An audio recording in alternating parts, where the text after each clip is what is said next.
जी हाँ दोस्तों, इस गाने का नाम है सोना एक करेजा। जी हाँ दोस्तों, नाम तो ब्रांड है। इस गाने के जो सिंगर है खेसारी लाल यादव और शिल्पी राज दोनों मिलकर इस गाने को गाए हैं, जो कि लाजवाब और गजब है।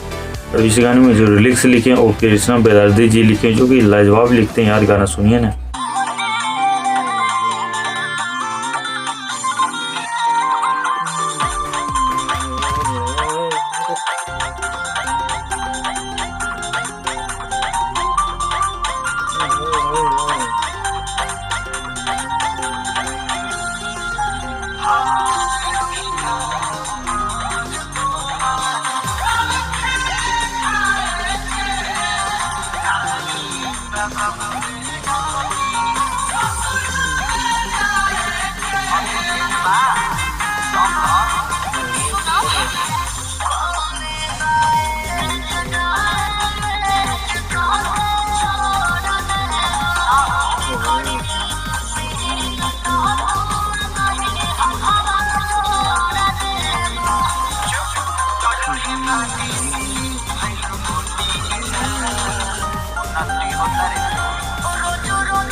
इस गाने में जो एक्ट्रेस काम की है वो कल्याणी सिंह है, जो कि गजब एक्टिंग कर रहे हैं दोस्तों। लाजवाब परफॉर्मेंस की है, बहुत ही अच्छा कमाल की है। और इसमें जो म्यूजिक डायरेक्टर जो म्यूजिक दिए उनका नाम है आर्यन शर्मा जी, जो कि गजब और लाजवाब म्यूजिक डालते हैं भाई। और इस गाने में जो रिलीज किया गया इस गाने को नीमन भोजपुरी चैनल से। जी हाँ दोस्तों, नीमन भोजपुरी चैनल से इस गाने को रिलीज कर दिया। गाना लाजवाब, सुनिए ना।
बाकी गाना आप लोगों को कैसा लगा दोस्तों? अगर गाना अच्छा लगा है तो मेरे वीडियो को डिस्क्रिप्शन में वीडियो की लिंक डाल दिया, वहाँ से भी गाना सुन सकते हैं ओरिजिनल जाके। या तो नीमन भोजपुरी चैनल से जाके वहाँ से ओरिजिनल वीडियो क्लिक करके एक बार जाके जरूर सुनिएगा गाना दोस्तों। गाना लाजवाब है, ब्लास्ट है। अगर मेरा वीडियो अच्छा लगा है तो मेरे भी चैनल को सब्सक्राइब कर दीजिएगा, लाइक कर दीजिएगा। थैंक यू सो मच दोस्त।